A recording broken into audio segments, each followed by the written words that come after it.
So welcome tonight to this very weighty topic. And I'm so excited to be here with these three brilliant women. We have Dr. Elisa Minkin, who's a board certified pediatrician at Beach Pediatrics, which is a subsidiary of Allied Pediatrics. We have Dr. Marcy Forta, and she is the founder and director of OTSME, which is a nonprofit organization that is created to support the mental health of Jewish girls through programs that improve their self-esteem, self-compassion, and acceptance. Not only that, she is also a body project facilitator and a certified holistic nutritionist. Last but not least, we have Yaffi Lvova. Did I say that correctly?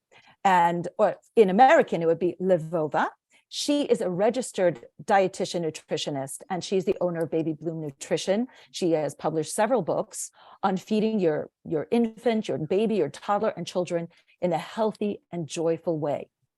So tonight we're starting with that it's hard enough to deal with our own issues of our bodies, especially in a culture that is seemingly obsessed with thinness. And it's even harder when you're dealing with our children's bodies. So tonight we're going to be talking about obesity, food, weight control, and body image.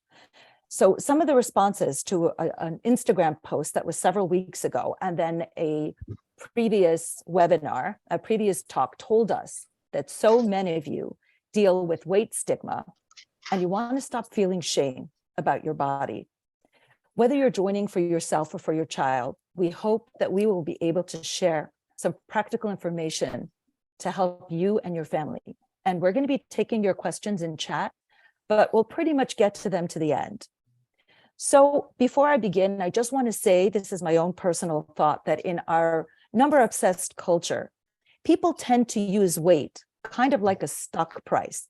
And it's a number that indicates publicly the overall health of your private body. And people like to make judgments. So I'm going to start with asking Dr. Elisa Minkin, who's one of my most favorite pediatricians, a little bit to talk to us about obesity and the idea of BMI, which is a body mass index. So that's a common thing that we hear about. And what's considered overweight? You're muted. Oh, you're muted. Okay, try again. Okay, I'm really excited to be here. I am so proud to be part of this collaborative effort, and I think it's really important to be collaborating and not just to be in our own little bubble, like for me as a physician alone. So let me talk a little bit about BMI. And I love, Toby, how you mentioned that we're focusing on numbers and we're acting as if those numbers imply health. That is not true, but let me just define what the BMI is. The BMI stands for Body Mass Index, and it is literally a calculation from the weight in kilograms divided by the height in meters squared. And that number is plotted out, and the definition of overweight for children is a BMI of 85th to 95th percentile. And of obesity is above the 95th percentile. And in adults, that corresponds to approximately overweight of a BMI of about 25 to about 30, and above 30 is considered obesity. But I just want to say very briefly, it's too big a topic to get into tonight, but understand that the BMI is being used as a proxy, as a stand-in, as a quick and dirty estimation of body fat, but it's very limited. So that's really important to understand, but that's what we're using. So what I'm understanding from you is that there are some numbers, but they don't necessarily reflect what's actually happening. So one of the questions that we received, and I think that it would be great for you to answer, Dr. Minkin, is about some people have what's known as medical fat shaming. And can you explain what that might be for people who don't know what that is? Medical fat shaming. So there's many different ways that we could be using that term for. One example would be you go to the doctor and you go for something other than your weight and you get talked about your weight. You need to lose weight. You weren't asked permission, do you need to lose weight? You didn't even come for that reason.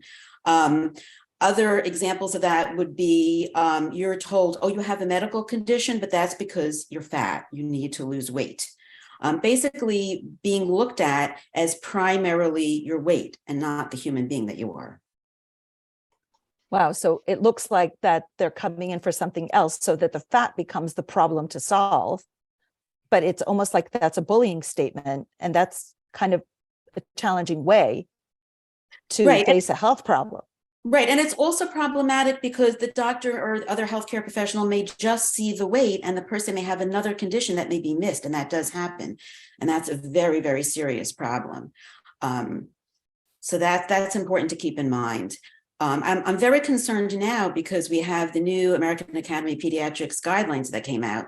And for all of us healthcare professionals, we are asked to look at that BMI, especially at a well visit, but sometimes at every visit. And that can easily overshadow the visit.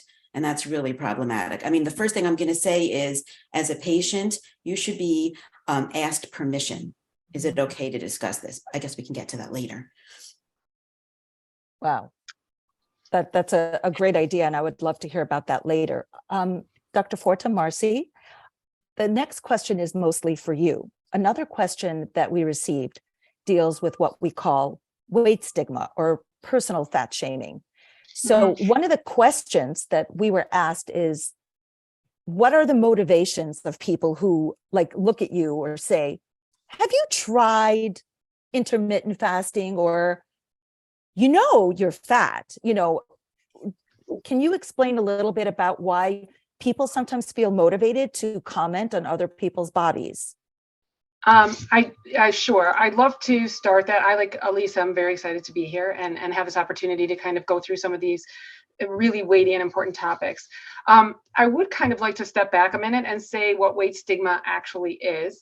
We talked about medical fat shaming, but weight stigma is really any discriminatory act that or a belief that is targeted towards somebody because specifically of their weight or size. So, it could be somebody has an opportunity for a job because of the way they look and not based on their resume or their education, or they might get, for preferential treatment in some way because of that. And weight stigma is really associated with many very significant long-term emotional and physical consequences, especially for children who experience weight stigma. Some of the things that they'll tell you about weight stigma is not only does it undermine healthy behaviors and preventative care, because Elisa was saying, people don't want to go to the doctor because they're afraid that they'll be shamed for their weight. But it also causes emotional distress, depressive symptoms, suicidality thoughts, low self-esteem, social isolation, eating disorders, disordered eating, and even is linked to an increased mortality risk. So weight stigma, bullying, shaming, whatever you want to call it, is a very dangerous pastime. I think in the past, people have felt that when they guilt somebody maybe into losing weight or explain to them, this is what you need to do, and they kind of guilt them into getting there, that they felt that would be a positive thing to help them. But what they're not realizing is that the long-term consequences of these types of conversations or behaviors, especially for children, are really devastating in the long term. Yeah, what is I think it's Maya Angelou, not that I'm quoting her, but the idea is that people never forget the way you made them feel. And so that when so a question that we received that really made me pause was that sometimes it's familial interference. Sometimes it's the grandmother and, or somebody else in the family that you're close to that says these hurtful things. And thank you for letting us know that how painful it is. But is there a way for people to kind of navigate such complicated conversations? Yes. So first, I would also love to say that I think a lot of the time that when parents or grandparents say things like this to their grandchildren, oftentimes they're really doing it because they think that they will save them pain down the road if they're able to help them today with this weight issue, that they struggled with the same thing and they don't want them to go through what it is they went through. So they figured if they head it off, I compare it to a fishbowl. We're all really swimming in the same water. We've all grown up in the same cultures with the same expectations and the same issues kind of that comprise our body image. So it's really important to note that I don't think anyone's purposefully trying to hurt their child or grandchild. But sometimes we have to put parameters or boundaries around our relationships with people in saying, we're not going to be commenting about our bodies in our family. Can you please respect this? Or this is how we're choosing to raise our children. And I think that, yes, for some families, it might be a little more complicated, but for most, they'll try to see it and be respectful of the fact that you're trying something different with your family. And if you really can't get them to change, then you might have to put limitations on your time with them or the types of interactions that you have with them, because it is so dangerous and devastating. Wow.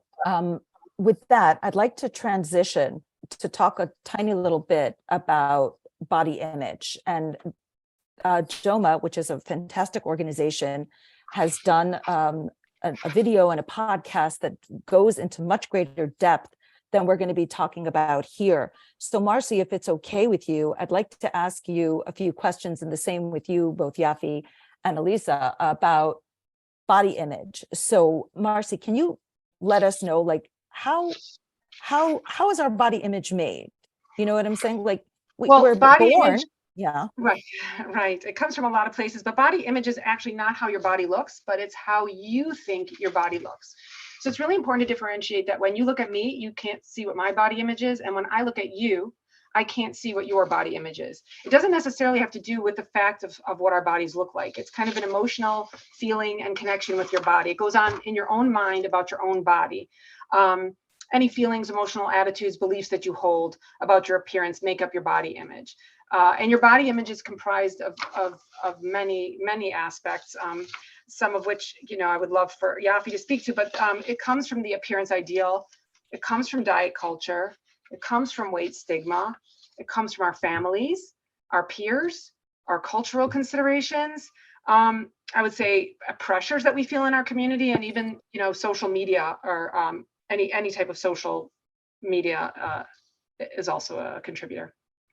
So Yaffi, can you, because Marcy mentioned diet culture, can you tell us a little bit what that is, and that why diet culture is a risk factor for disordered eating and eating disorders? And can you explain the difference between the two? Because that's a really hard one for me. Thanks. Sure. Yeah. So I'll start off with the latter.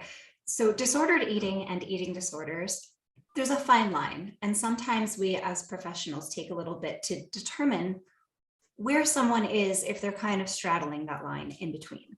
Disordered eating could be something as light as just, your regular dieting, or it could be more restrictive and it's kind of like a spectrum. Once you get to a certain point, it is an eating disorder, which is something that can be diagnosable. And that's back to Dr. Forte. That's not something that is in my scope as a dietitian.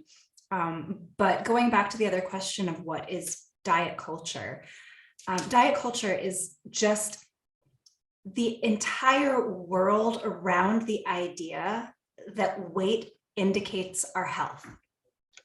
And it comes down to that. Health is complex, and we have been living with this idea that it's indicated, your level of health is indicated by weight. And if you're too skinny, or if you're too big, but mostly too big, because being too skinny has been, and apparently is back in fashion again. I mean, don't get me started, but being too big, that is the problem. And we don't have to worry about interpersonal connections. We don't have to worry about lab values or sleep, quality of sleep, or any of that. We don't have to worry about any of that because we just look at weight. It's really problematic, and it causes people to not want to go to the doctor. Marcy was talking about the person's experience when they're larger and they go to the doctor, and Elisa mentioned when diagnoses can be missed. I have personally had to talk up friends to convince them, to give them the chutzpah to go to the doctor, because a friend was going for pain in her knees and her ankles, and she knew that it wasn't her weight, but I had to talk her up. I had to be her cheerleader just to get her to go, because it's so depressing hearing time after time, just lose weight, just lose weight. It's such a complicated thing. And that comes back to that weight stigma. You know, it doesn't feel like a big thing to tell someone, oh, hey, maybe you should lose a few pounds. But consider how often that person heard that day. That, you know, that person, when leaving their house, has to take a few deep breaths and think, is it safe to leave? And they don't know whether it is or not. You know, they don't know what kind of comments are going to come their way, because people do feel entitled to those comments, you know, because they're, You know, it makes me think that it's like a fire hose that is just filled with thousands of tiny humiliations that are hitting people on a consistent level, and how painful that must be. And I also think to myself that I would say most people don't have what I would call like medical equipment in their home, but everybody has pretty much a scale. They even have scales in supermarkets that you can weigh yourself. It's, I think, the only metric that we allow everyone to measure themselves by. And it's like you're all saying, it's not the measure of the whole person. I want to jump to this idea I'm of, sorry. please. I love that you're interrupting me. I'm interrupting. I'm sorry. No, I just want to say that even though the higher you get in the BMI number, the more it is correlated with various what we call comorbidities like high blood pressure, elevated cholesterol, type 2 diabetes, et cetera, correlated doesn't mean one-to-one. So your weight doesn't correlate one-to-one with your health at all. You can be thin and have all kinds of problems, including those problems I just mentioned. And you can have quite elevated BMI and have none of them. And so I think that's really important when people say, but your health. Oh, so you're saying the number on the scale doesn't reflect necessarily the internal health. Right. There is a correlation. The higher you get in the BMI, particularly 30 and above or 95th percentile and above, but it's not a one-to-one correlation. I have plenty of patients with elevated BMIs who are what we call metabolically healthy. All of those parameters are normal. And we have plenty of people who are in the normal weight or just slightly elevated weight who have those problems. So we really have to stop using weight as a proxy for health, because it is not a one-to-one correlation at all. And I think that that's the danger of diet culture, because it's almost, weight loss is a means to a higher status in diet culture. The whole idea is that the thinner you are, that's best for you. But weight loss does not equal health. That they're not the same thing. So it's really important sometimes to separate out some of these beliefs that we hold when they're not necessarily true, right? You know, thinness is valued over our physical and mental, emotional health. That is like the end all goal of diet culture. And the expectation is that controlling your body, particularly through your diet, by limiting what you eat, how much you eat, is praiseworthy, and it's expected. And it's just the norm of what we should be doing day to day. So again, that confusion part with a diet being correlated with getting healthy. They're not the same thing, and they don't equal the same thing at all. This came up in a conversation recently where someone asked me about an all potato diet. All potato, just all Oh potatoes. my gosh. Okay. And I just looked at her and said, do you think the way to health is through undernourishing yourself? And she said, of course not. Yeah, well, of course, but that's what we're talking about. Dieting for weight loss is intentional undernourishment. And I'm not saying that, we look at other values in order to determine progress. It's not saying, I hate you if you're on a diet. It's not saying, you know, I don't care if you're allergic to peanuts, eat them anyway, because I say all foods are good. No, that's not this game. You know, that's not, we should adopt healthy habits, because healthy habits lead to health, whether they change the scale or not. Healthy habits lead to health. That's it. Right. I think we need to talk about diets versus dieting. Yes. I think that distinction needs to be made. And I would love for Yaffi to make that as the nutritionist. Yeah, so I would love it if the word diet was neutral. You know, like we say the kosher diet, that's a neutral thing. We say the vegetarian diet, it's neutral. But when we talk about, like, if I were to say to someone, how is your diet? Even though if I used it in a neutral way, it comes across in this very charged, what are you doing to lose weight? So I try to stay away from that word altogether just because it is so charged. And so dieting is just the act of being on a diet. The reason why I am against going on a diet specifically with the goal of weight loss is because we have significant evidence that a very high percentage of diets fail. And failing means that within 5 years, you gain the weight back. Also, we have research to say it's usually more than that weight. So you lose the weight, you gain more, and then you want to yo-yo. You know, you want to go again because you were successful last time. So I'm going to try again. I failed last time, but I'm not going to fail this time. So you go on the diet, but it's not sustainable because guess what? It's not you failing, it's the diet failing. But we also have conclusive evidence that yo-yo dieting, that your weight going like this is harmful in and of itself. So putting someone on their very first diet, to me, is like at the top of the roller coaster, just pushing, because that's what I'm starting. I want to look at other values. I want to look at, did your vitamin D go up when we made an intervention? How's your energy level? Are you sleeping at night? You know, this is so much more meaningful. And I think also it's important to know, which Elisa can probably speak more to, but the studies show that any period of time that you put a young child or a child going through puberty on a calorie restricted or nourishment restricted diet, there will be consequences, physical and mental consequences. There will be impairment, and they will struggle to hit their developmental goals during puberty. So, it's really important that they get the nutrition that they need. Their brains are maturing, their bodies are maturing, they're going through puberty, they're doing a lot of growth. Dieting is very, very contraindicated in children.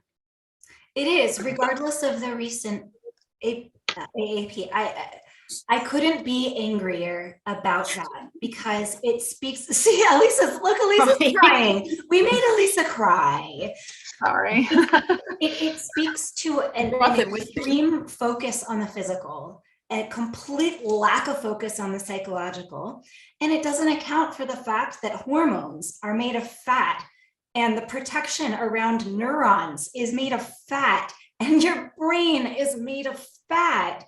And this is a time when there is immense growth physically and mentally. And just to echo, Marcy, what you said, food restriction during this time has cognitive effects.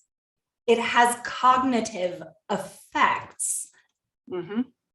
Right. I really want to hear Dr. Forta speak about the triggers of eating disorders, because the AAP guidelines said very blithely, oh, don't worry, you're not going to trigger an eating disorder by talking about weight, by, starting kids on whatever program you're talking about.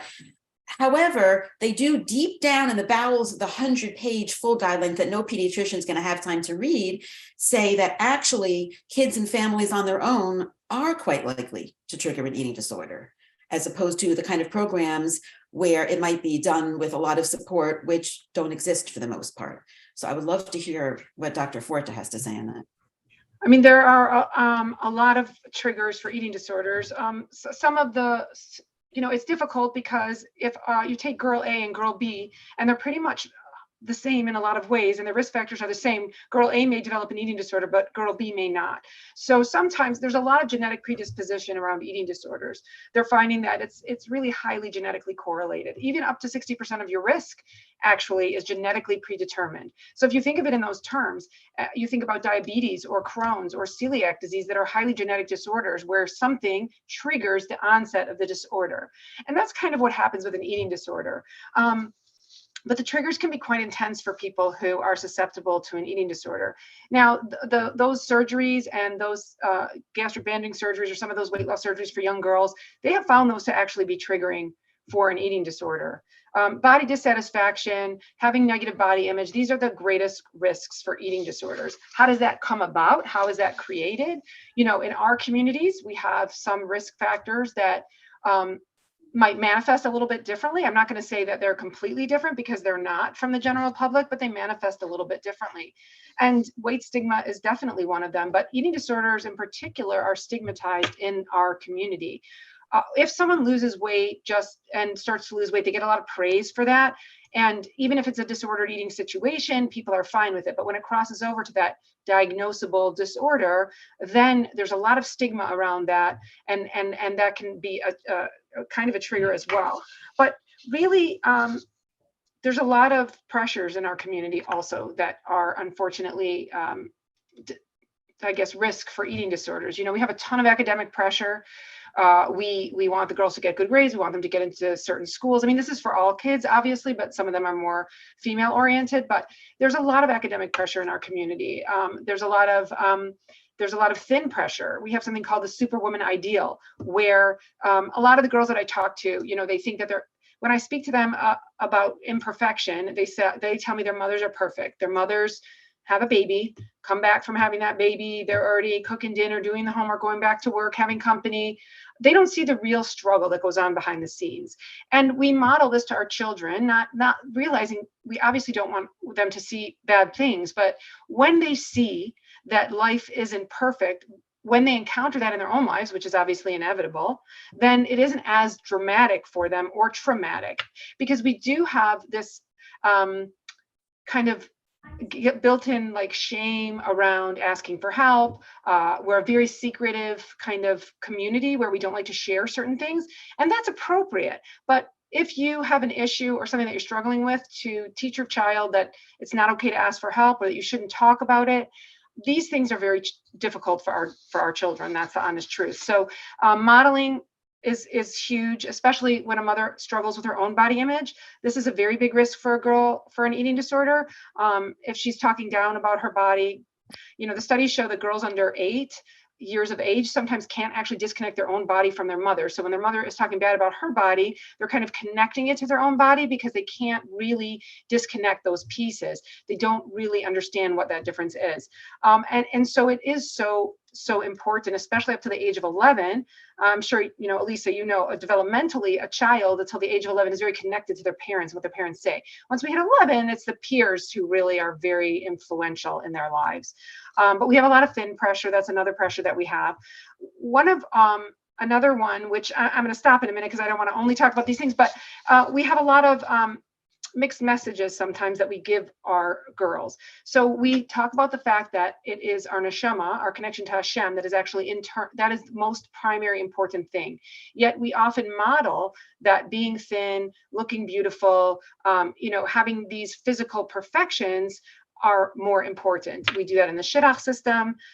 We do that in even academia. We just tell, even complimenting people. If you think about how you compliment people or little girls, what do you say? You look so beautiful. Your dress is so beautiful. Your hair bow is so beautiful.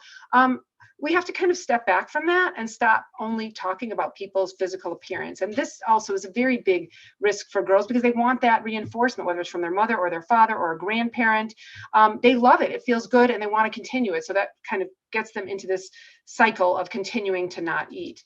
And there are several more. I don't know if you want to go into them all, but there are a lot of risk factors for eating disorders that can be very difficult for girls. And this, you're saying, stems from, there's a lot of factors, of course, but diet culture, in other words, putting kids early on a diet can help bring about these sorts of things. Putting them on a diet, or even talking badly about your own body in front of them, even if you don't put them on a diet, if you shame people, if you judge people in your home, you guys talk about this person as being fat or this person as lazy. Sometimes people equate those two things, or not having self-control. Sometimes we talk negatively about people like that, and your children pick up on how you feel about those things. It isn't only about putting them on a diet. It's really about how do you treat all people? How do you treat your body? This is how they learn to treat their body, from how you treat yours.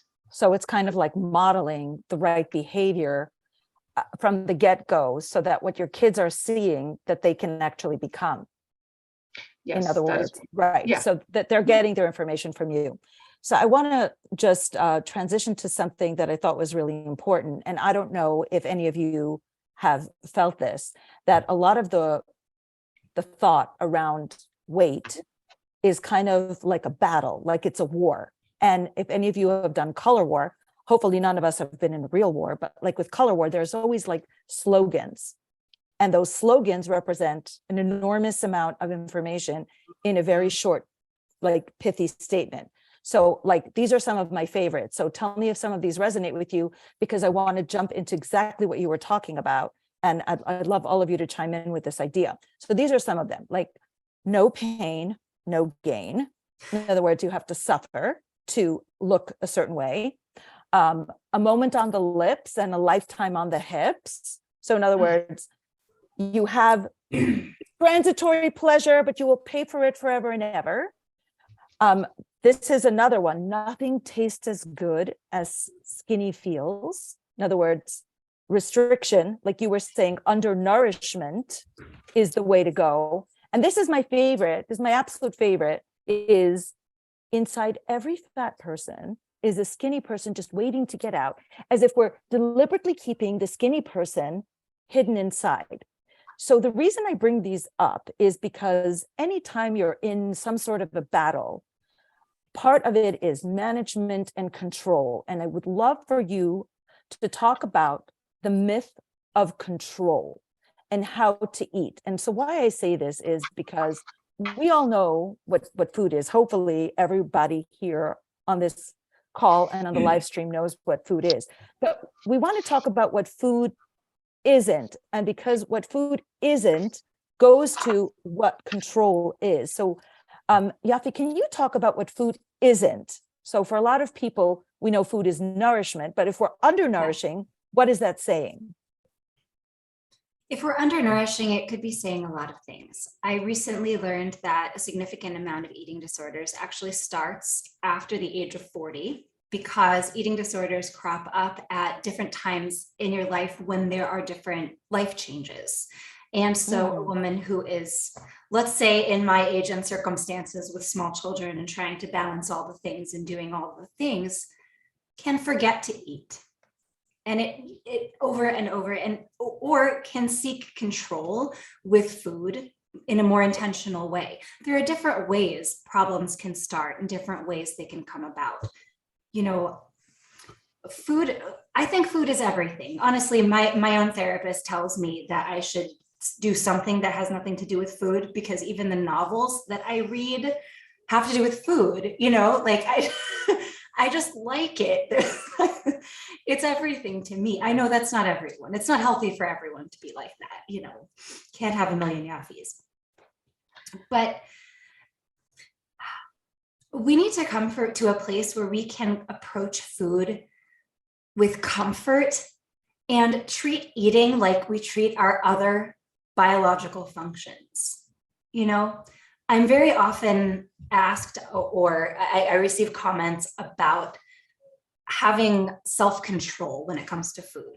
And people are surprised. I say, we don't need self-control when it comes to food. It's food. We don't need self-control when it comes to breathing, you know, unless you're in a yoga class. Strong recommend. But, you know, throughout the day, you don't need to micromanage your breathing. You don't need to look at the clock and say, oh, it's been 2 hours, I need to go pee. Like, we trust our bodies. We trust our bodies with these things. We trust our bodies when it tells us we're tired. You know, we trust it enough to say, haha, I'm going to keep doing the dishes anyway. We might ignore the signals, but we listen and we value those signals. It's only eating when we think that we have to have self-control. I don't think we need self-control with it. In fact, we need to take away the control. It's not about having more control. It's not about knowing more about your food and controlling your food more. It's about taking a step back and listening to the instruction manual that God gave us. That the first thing that a baby does right out of the womb is latch at the breast. We know how to recognize hunger and how to make ourselves satisfied. And it's the only biological signal that we battle from that point forward. Marcy, I wanted you to talk about how people make, we'll call them moral judgments about food, because what Yaffi was talking about kind of goes with a lot of moral judgment. Yeah, there is a lot of moral judgment around food. We call food good or bad. We call people good or bad based on the choices of the food that they make, right? I love what Yaffi said about our relationship with food, because oftentimes we use food as a reward or a punishment. And so when we use food as a reward over and over, we are kind of you're disrupting a child's ability to recognize and honor their own hunger cues, right? You're kind of teaching them that food is not used as a tool to nourish your body. When you use food for things that it's not meant to be used for, it doesn't mean that you can't have a treat or a fun food, whatever you want to call it. It doesn't mean that at all. It simply means that sometimes in our school situations or our home situations, if a child does something every single time, they'll get a candy for that, or every single time, you're teaching them that's how they soothe themselves. This is how they get feedback. This is how they regulate their emotions. We're not using food as a tool. Hashem gave us food to nourish our bodies. We're supposed to have it 3 times a day. We use it in simchas, right? We have it at beautiful times of our life, and it's a family, fun, connected kind of thing. There's nothing bad about it.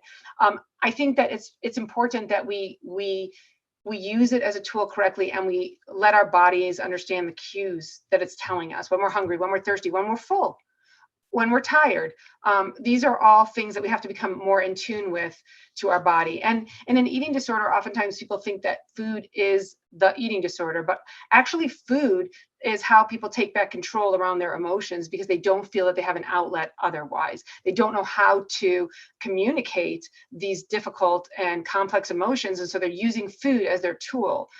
So part of what you have to do when you help somebody with an eating disorder is give them these other ways of dealing with their emotions. A lot of people use food to help them cope with their emotions. We need to kind of recreate that relationship, because there's nothing wrong with enjoying food, but we don't want to use it as a crutch to make us feel better. Does that make sense? Yeah, I had a question that any one of you could answer, because we were talking about how, Yaffi, you were saying that we don't need a reminder to breathe, and unless like we're doing a yoga class, and we don't need reminders for certain things. But how is it that we've lost our natural body's cues of when we're hungry or when we're full? Like, is there, yeah. Sorry. I've been wanting to say something, so that's as good as a segue as I'm going to get. Because we have a lot of questions that are typical questions that a pediatrician gets, and I'm going to read them from our list because I want to get back to that. How can I control my child's portions? What if they want seconds and thirds, and the doctor told me they weigh too much? How can I motivate my child to lose weight? What should my children eat? How can I get my child to eat less junk food, stop sneaking foods, etc.?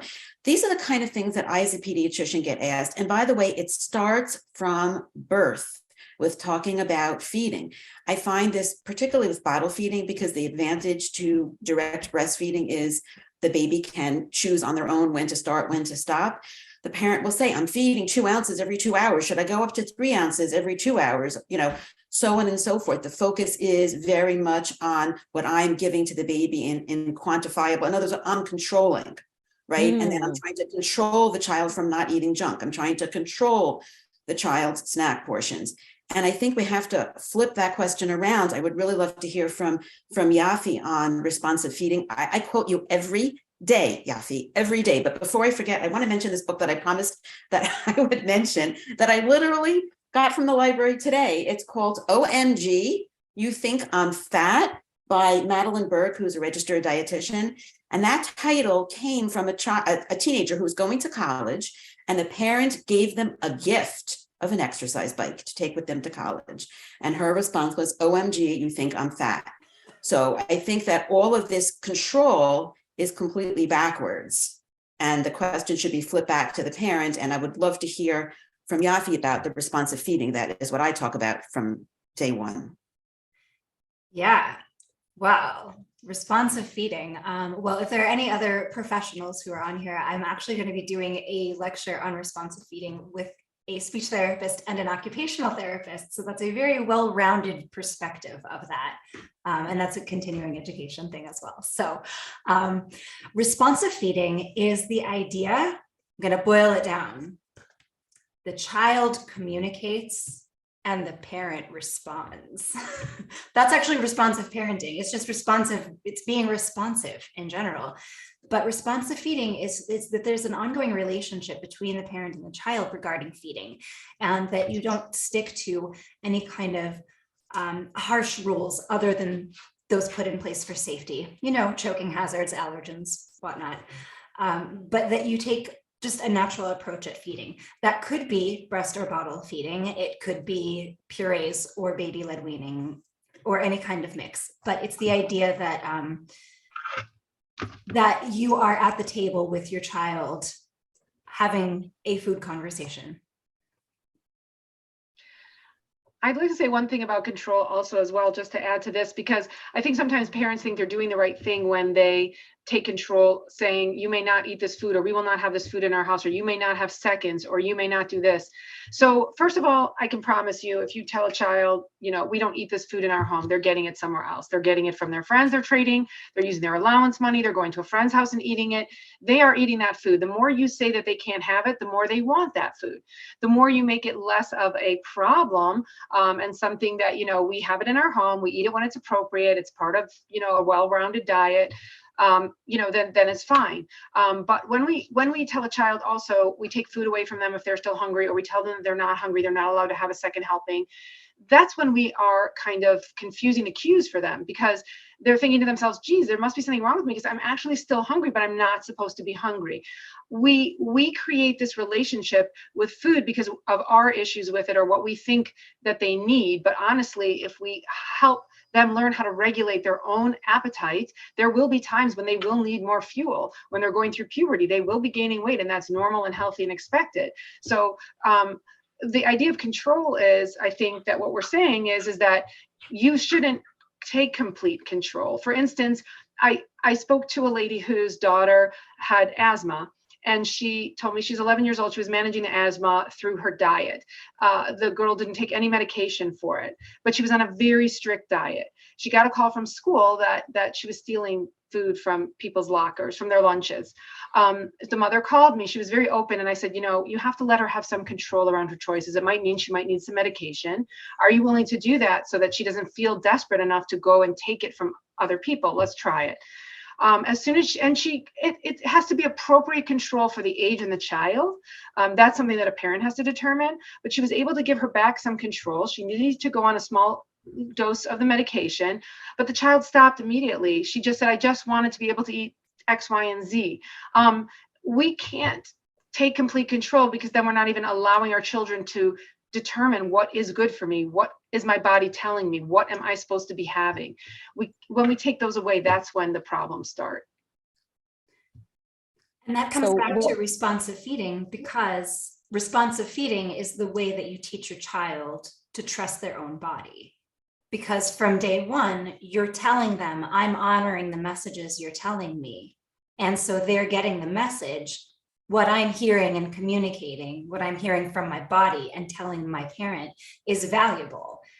And so they never get to that point where they say they are the kid at the table saying, well, there must be something wrong with me. I'm still hungry and the meal is over. Because they have that dynamic in the house that they are trusted. And because of that, they do better with feeding their own kids, and they are less likely to have all of these anxieties related to food. Is it the same thing, like when you're saying that they have the cue that they're still hungry, that in some families, you can't leave the table until your plate is finished? So in other words, you're being forced to eat more than your body is actually telling you that you want. Yes. Is that in the same category? That is in the category of things we are trying to grow past as a society, because that's an external signal, and we go with internal signals. An internal signal is hunger, an internal signal is fullness, and then another one is satiety, which sometimes comes at the same time as fullness, and sometimes it's Shavuos and there's a cheesecake, and well, I might be full, but I'm having a couple more bites anyway. Well, that's what I call the dessert paradox, that you feel so full that you have to undo the top button, but then dessert comes out and suddenly there's an extra storage space that you never know about. So, and that's a reason why a lot of parents are now serving dessert with dinner for their kids, because it Really? neutralizes it. Otherwise you're telling the kids, okay, here's all of the food, get full. Okay, now here's dessert. And so you should make yourself overfull for dessert. In my house, I don't like serving dessert at the same time as dinner because we're in Arizona. A lot of times dessert melts. And I don't think that dessert that has a natural timer set in should, it's natural pressure. Don't worry about the dessert on the table while it melts. Right. So I'll tell the kids, we're having dessert, it's ice cream. And then they'll know to leave some room. But yeah, it's good to neutralize foods for that reason. So we're taking away kind of the categories that puts food into very specific places, that these are treats and this is real food, and that the treats are much more desirable than the real food. So one of the things that we didn't really talk about, and that's one of the top questions that I think we got, is what should people eat? Like, what should they eat? You mentioned the all potato diet. I've heard of that one. I don't think it's a good one. And I never really heard it as undernourishment, but that really struck me, that you're deliberately inducing like a starvation state into your body. And that I'm like, if people who don't know me, I do a lot of lecturing to girls who are in puberty. And I had told these lovely ladies that I'm on with tonight that they're packing for the journey. So sometimes there are times in life where we go through stress or we're going through growth periods that there will be a little bit of weight gain to pack for the journey. But once the journey is over, that weight should naturally go away. But that's if everything is kind of normal. And so when people say, what should they eat? Do you have any suggestions for people? And this is not to give, direct advice to anybody, but it's kind of like a general idea. Yeah. It's funny because everything is bad for someone. I could say drink more water, and it's going to be absolutely awful advice for, everyone who's on dialysis, for example. Right. So that being said, general good advice is to eat as many plants as possible. Put as many plants in your diet as you can. But that's to say, add things. Don't take away. Don't take away ice cream night. Don't take away family favorites. And by the way, do not sneak vegetables into any food, but specifically family favorites. Do not take your child's favorite food and like hide peas in there. Don't mess with their favorites. But plants, have them on the table. As a convenience food, you can go to a supermarket and get a party platter of vegetables and just take off the top, and wow, look, it's a salad. It's a deconstructed salad. It doesn't have to be fancy. A lot of kids who don't like vegetables, quote unquote, don't like vegetables, they like them raw. They like them with some kind of dip. It's loud, it's crunchy, it's really engaging. Hummus. Yeah, it's hummus, sriracha, like whatever it is for the kid, ranch, just plants. It's good. But make it easy. I like the idea of, if you have to buy it pre-made. It doesn't have to be a wide variety.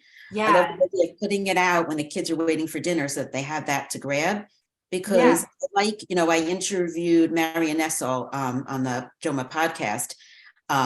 And she said, we really have to make the healthy choice the easy and less expensive choice. Yeah. I mean, a lot of societal changes, that's a separate issue. But in our own lives, like, we can really do this. We can make it easier for our kids and ourselves to eat healthier. And by the way, food should be fun and yummy. It should be. Yeah. So it doesn't have to be, the healthy food is the not yummy food that you eat when you're on a diet. Right? No, diets don't get all the veggies. Like, you got to experiment. I started making vegetables in my air fryer, and wow, I'm just going to get like 10 air fryers and I don't need anything else ever. It's going to be bad. So, well, now I just got myself off track thinking about all my new air fryers. I also think Right, Vegetables. just by virtue of offering these kinds of things to your kids, even if they're not eating them when you're offering them the first time or the second time or the third, they're there and they see that everyone in the family has them. Some of my kids, didn't love vegetables when they were little. I'm a big vegetable person, but now that they're older, I see that they incorporate it in everything. It's an important part of who they are. It takes time for them to develop a taste. They have to try it a few times to get that taste. Vegetables are a harder taste. So you just have to kind of give them that option a lot, and they will develop a taste for it. Right, and you can roast it. You can roast it with olive oil. It doesn't have to be raw. So my family loves roasted vegetables. Really, modeling is everything. Lately, my kids, if I eat something and I am clearly enjoying it, they want to bite. I realize they're getting it's more and more getting clear that if I make some kind of sound or something, then they want some of that. So just get into it, have food that you enjoy and enjoy it with them and enjoy it together and eat like you like each other. Oh, I love that, because they say that when you eat together and there's a happy feeling, it's a joyful dinner. Yeah. I personally believe that those calories work in a much better way. They're much more effective. When my kids were little, I actually implemented something that I called it the 1, 2, 3 rule. Breakfast, there was 1 vegetable. Lunch, there were 2 vegetables. And dinner, there were 3 vegetables. And so what ended up happening is that every day they had a lot of vegetables, like you said, plants. And then this way they would get the nutrition, even if they were eating, not as well. I had one child that only ate white food for like 2 years. So that is really he had white vegetables, like potatoes. But he did. So I think what we're all saying is that we have to make it easy for ourselves and easy for the kids to see us enjoying things. So I just want to say also that children under the age of 5 often go through a period where they don't want to try anything that resembles a vegetable. Like you mentioned, the white food diet. There's this theory that back in the age of the cavemen, when they left their cave, they had this neophobia or this fear of new food, so they wouldn't get poisoned. It's all made up. It doesn't matter. The basic idea, though, is that they go through this phase where they don't want to try anything and they survive. They're fine. You can give them a multivitamin.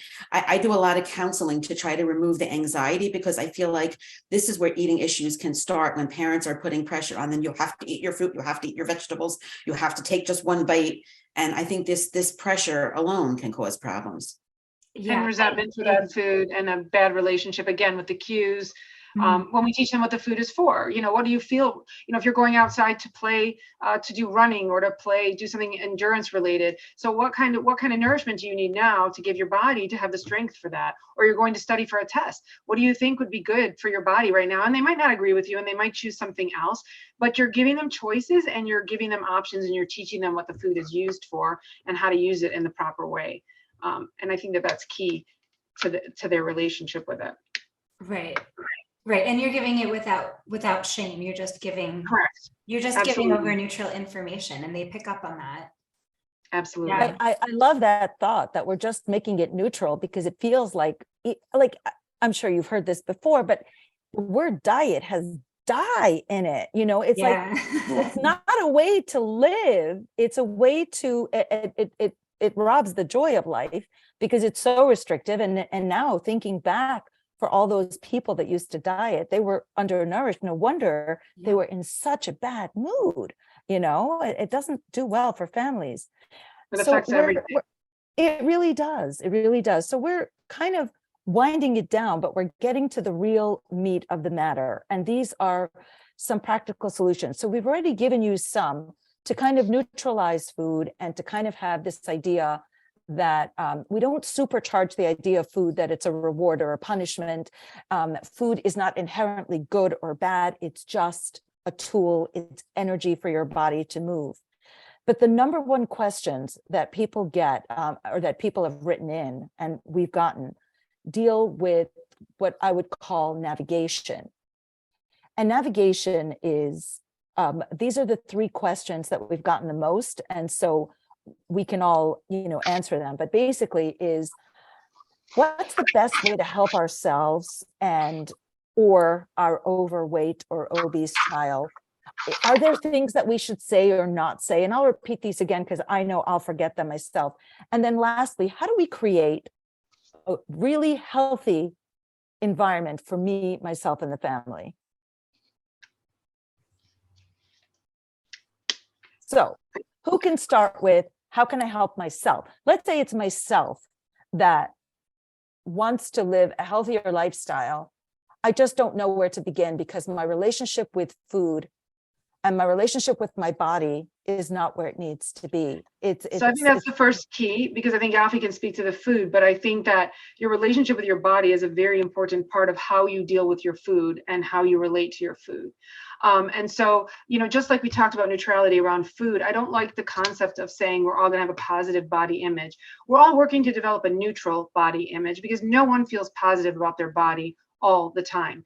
We want to realize that it's an important part of who we are, but it's not the most important part, and it's not the most valuable or lovable part of us. So if you are struggling with your food choices, besides the food choices, you also have to get help for your body image. And that is really important too, because you can't always create or develop that relationship with food when you have a very negative relationship with your body.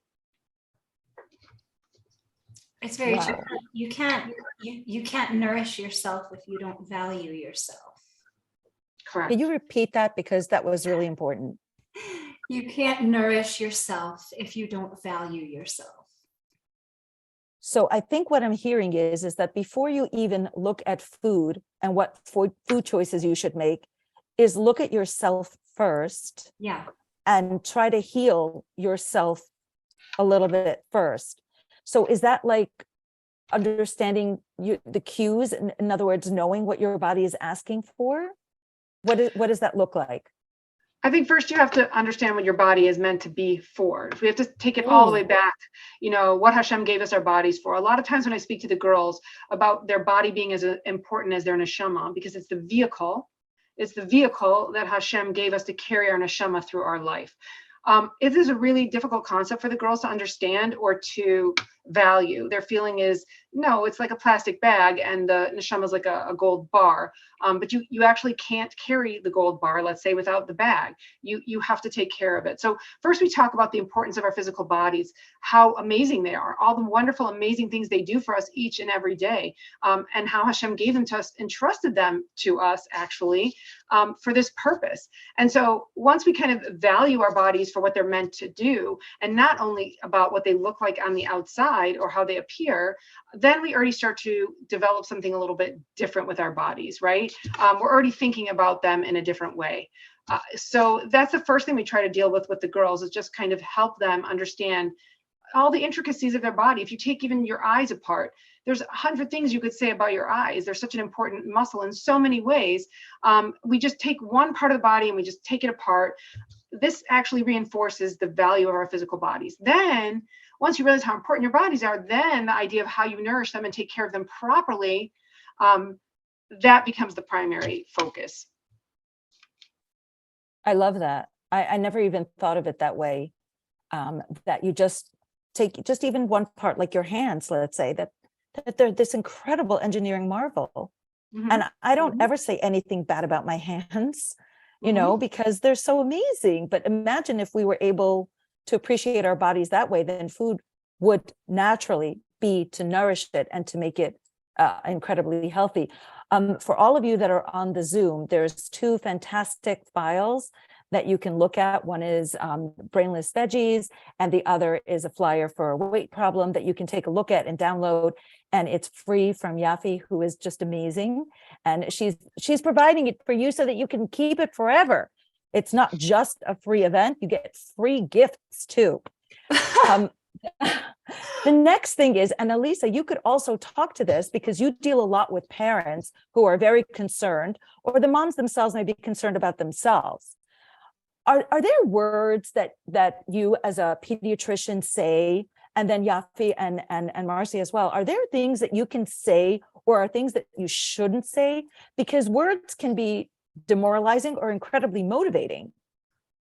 That's a really good question. And I think it gets to the root of that we have to deal with obesity. We have to deal with it, but we have to deal with it in a way that is sensitive not stigmatizing, that won't cause more harm than good.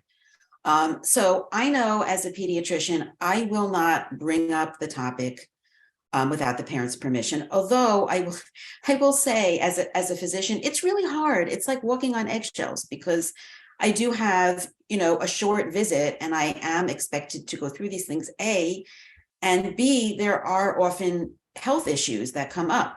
So what I'm trying to do more is focus on healthy habits, and health issues that are associated, and not on the number. I do not talk about numbers. I think it's also important not to talk to the child or in front of the child about weight. Some parents will take me aside before the visit or call me, or sometimes I'll call them after and have that discussion, because we know that can be very damaging. That can cause eating disorders, that can lead to more anxiety and depression, in addition to the problem of the weight itself. But I think we can address these, but I think we need to do it in a more ideally comprehensive, multidisciplinary way, which doesn't exist for a lot of us. So what I say is build your team. Try to find, like I give Yaffi's resources every single day from the earliest ages.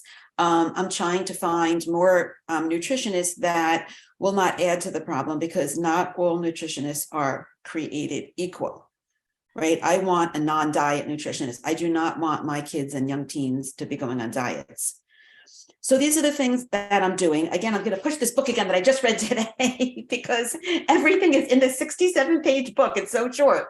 It's called OMG, You Think I'm Fat. And it talks about all the things that parents and relatives shouldn't say.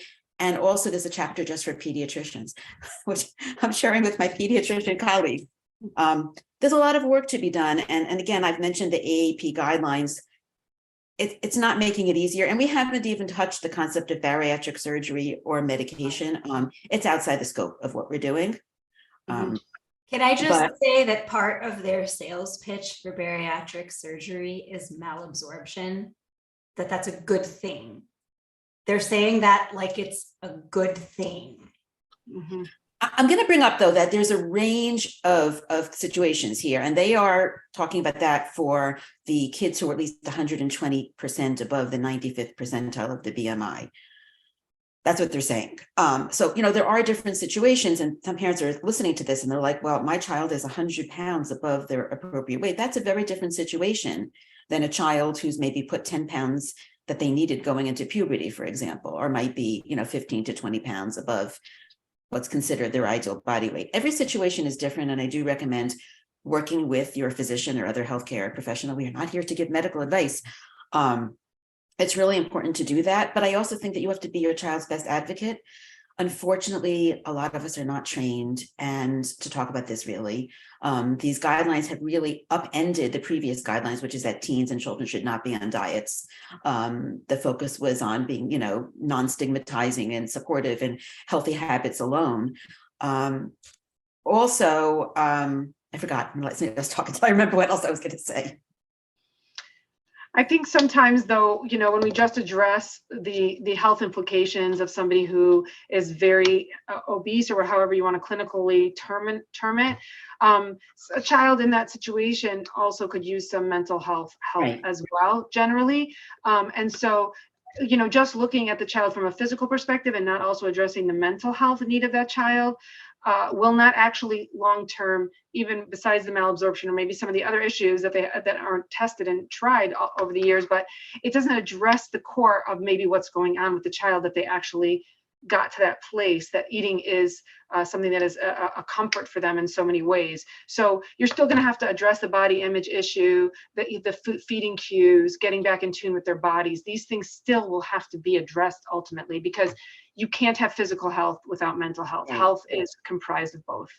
Right. I love what you said, that we really should have every well visit have the child see the doctor or other healthcare professional and a nutritionist and a mental health professional. Halavai, we should get that kind of disciplinary care. But I think if your child is struggling with weight issues, then try to put that together, patch it together for them.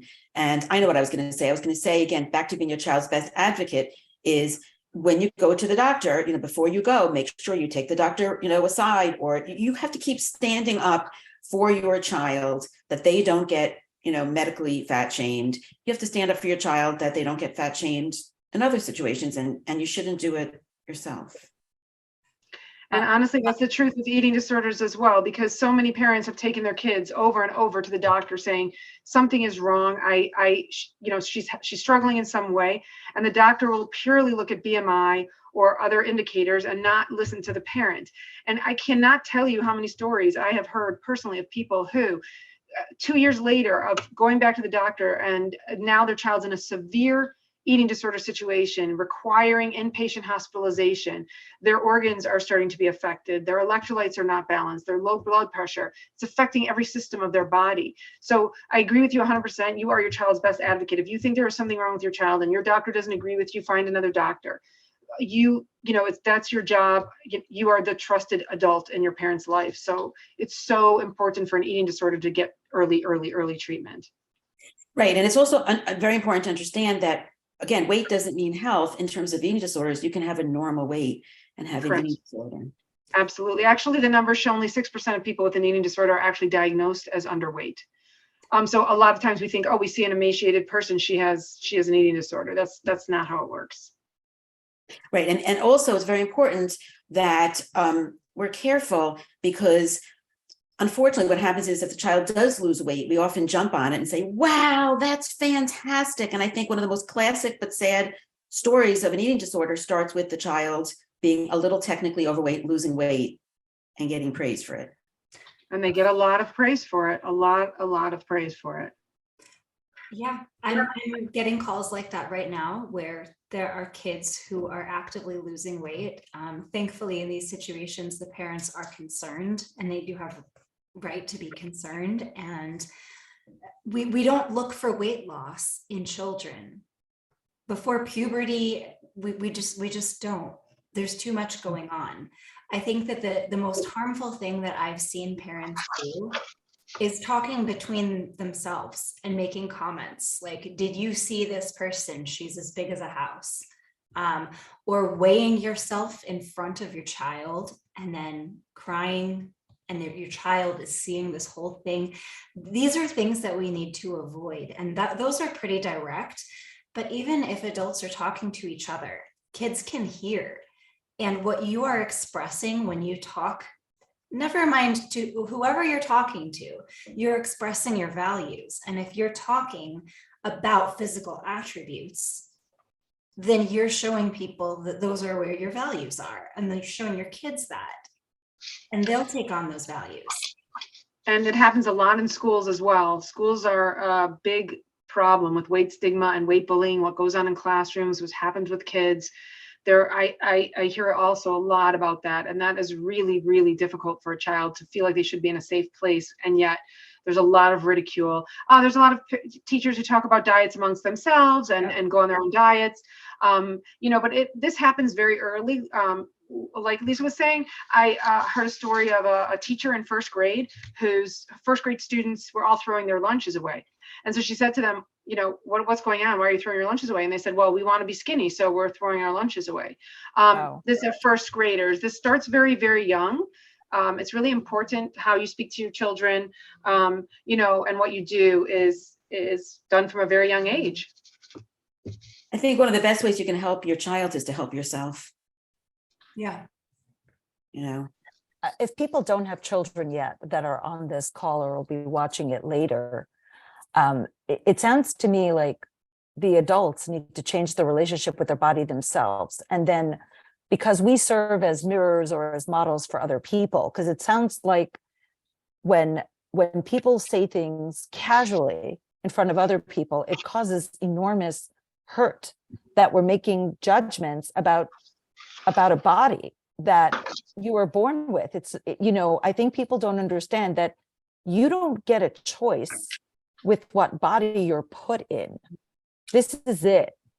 And you can make it as good as it can be, but your body is you, your eye color, your hair color. Well, your hair color can change, but I'm just saying different aspects that make you are sometimes the things that the people fight the most against.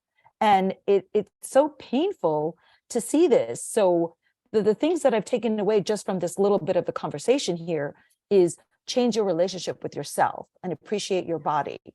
And then once you're able to do that, then it's time to look at the way you nourish yourself. And nourishing yourself isn't just necessarily with food, it's who you're hanging out with and what kind of a life you're leading, so that everything together, that your meals become a pleasurable and a nutritious event. So are there a nutritional event? Because that's what it is. It's a tool. It's not, I think I told you the story of a friend of mine whose son was a little baby and he injured his knee, and she gave him a cookie, and he put the cookie on his boo-boo. He didn't realize the cookie was there to comfort him. But food is not a comfort. He needed a Band-Aid and a kiss, maybe.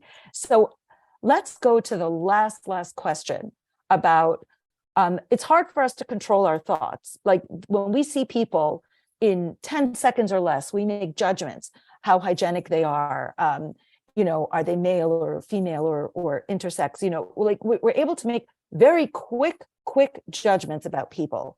And a lot of times we have our own little, we'll say, prejudices, but we can work past it. We don't have to say it.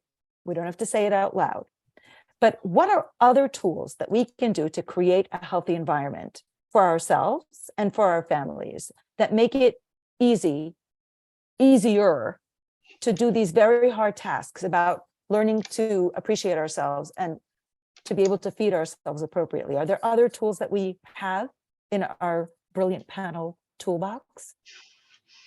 I mean, I think it's really having a greater focus on internality and not constantly referring to how things look and materials. Which is why it's so important to have the conversation with your children about social media and the dangers of social media and the dangers of comparison. Sometimes in our communities, we don't like to admit that we might have some struggles with social media in certain ways, but it's a very toxic environment, and your children are getting on younger and they're very technologically savvy. Like you were saying, you wanted a 12-year-old to fix our technology problem. They get this very young. So it's your job to help them navigate the messages that they're seeing. You might not be able to fix your body first. I'm saying, you kind of have to do all these things at the same time. Try to work, not judging people on their appearance, and trying to work on using food in the right way. And at the same time, trying to get help for your own body image issues. But again, having these conversations with your daughter, both children, your daughters and sons, of course, when you make it a secret, when you don't let them know that you're aware of some of the dangers that come with it, and they only show the physical parts of everything, etc., then they won't come to you if they have a problem, because they're going to think you can't understand it, you don't know it, it's not something that you have any knowledge about. Whereas this way, you'll have open to dialogue with them, and that's really important. So that's great. Like, notice what's in everybody's, we'll say, environment.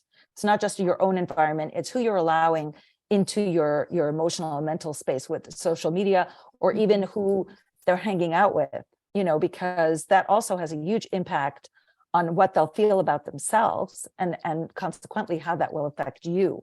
Yaffi, do you have any takeaways for people in reference to how they can create a healthy lifestyle? Yeah, the first things I want to start with two sound bitey type of things. Okay. If you eat like me, you will not look like me. Ooh. Okay. A lot of people are under the assumption that if you want to look like me, just eat like me. In fact, this whole Blue Zones book, the whole Blue Zones concept, was finding areas in the world that had a higher than normal amount of people who lived over the age of 100. And they found all of these factors that contributed to their longer lives, but they just distilled it down to diet.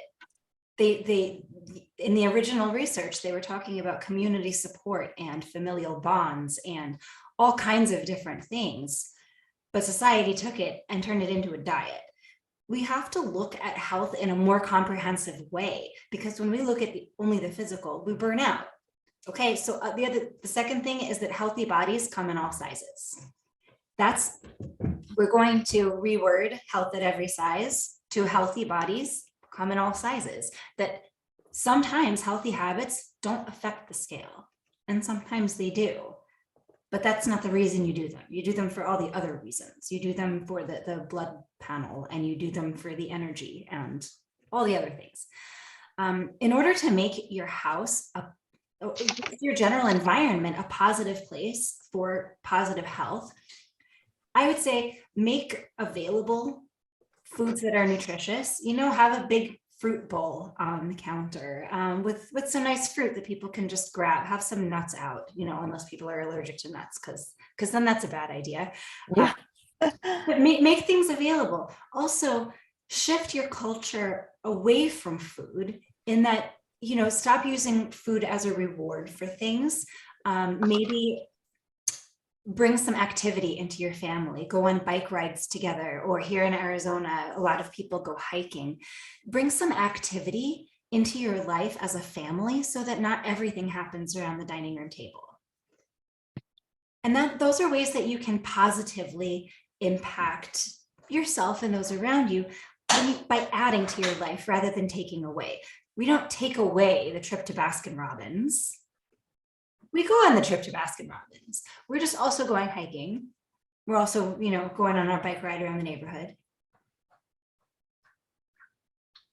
That sounds fantastic, because what you're saying is instead of pizza being the family focus, we're going to do an activity as a family. And so that creates even a deeper bond, because face it, when we're eating, we can't really be talking and sharing things unless you can't really be talking and sharing things while biking either, but true. And you can still have the pizza, and it's not biking because you had pizza. It's because biking is fun and because pizza is tasty. We don't have to interweave everything. They can be their own standalones, is what you're saying. Yes. When my twins, I have twin boys. They are 9 years old. Thank God they had a bris on the same day. Oh, I do not want to go back in time to that day, but we had to separate them by 15 minutes because you don't put a simcha on top of a simcha, because every simcha should have its own space and time. Okay. So the pizza and the bike ride, both simchas have their own space and time where we can appreciate them both for what they are. I love how you explained that with the little bit of space in between of what was a very big day in your life. But that makes perfect sense. So it's not just that we're changing the dynamic in our home by the way we're approaching our bodies. We're making sure that everything that we take in is wholesome or appropriate for us, whether it's social media or any other type of media or relationships that we have with people that may be upsetting to us. So we put limits.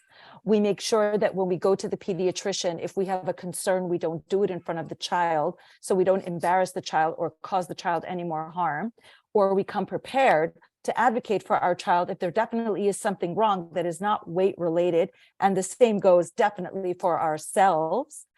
And then lastly, what you're saying is create experiences that is in conjunction with treats, that we can have all of these things as a holistic approach to our bodies. So we're approaching that time. I've gotten a few questions, but pretty much all of them have been answered, and I don't see any new questions in the chat box. So we're going to close out with this last thought, and then Yaffi has prepared and distilled for us. There she is with her fur baby. And I'm sure that fur baby eats a very lovely diet in a wholesome way. Oh, sure. Yeah, which is any kind of dietary weight loss is usually not sustainable. It's rarely sustainable. So if you focus on a long-term, habit and you stick with over time, and that you do it in a way that involves the whole family or your close ones, and you make it an enjoyable experience with however way you're going to do it, that will likely result in your body being as healthy as it could be. Like you were saying, healthy, not health at. In other words, like we all said, and Dr. Minkin had said, Elisa had said that just because there's all these indicators doesn't mean that they're not healthy. They could be a certain weight and be healthy. or be very thin and unhealthy. So do any of you have any last words to say to the audience before we sign off for the night? But I will also say, though, that you can over time lose weight. I think when we say that diets don't work, it doesn't mean that you can never lose weight. I don't want to leave with that very depressing and untrue message. I think the key is to have sustainable changes and to focus on the healthy habits or the health promoting behaviors. And I would say do it with joy. You know, there shouldn't be like a drudgery, right? It should be something that, you know, we love to eat, and we love to eat healthy food, and we love to move. These are all things that we can do ourselves and model for our kids. And I guess I would end with two things. One is, I just like to say that weight comes from a lot of places. We haven't talked about the fact that weight doesn't only come from how much you exercise and what you put in your body. It comes from, you know, your genes, your stress levels, your sleep levels, your socioeconomic status, medications you might be on, illnesses you might be experiencing, life stage that you might be in. There are so many factors to your actual weight. It isn't only about calories in and calories out. That's only one part of what makes up your weight. And I think it's really important for everyone to understand that everyone's journey with their body is very unique and very personal.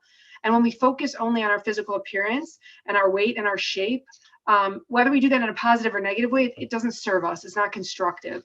We have to focus on, with ourselves and with our children, on what really matters: their middos, their talents, their abilities, their capabilities, their character traits. So I think that these are the things that we have to focus on, and we have to make it less about, you know, that physical appearance or complimenting people on that. Yaffi posted a little picture for you in the chat box if you're interested, that shows some lovely penguins on top of a little tiny iceberg.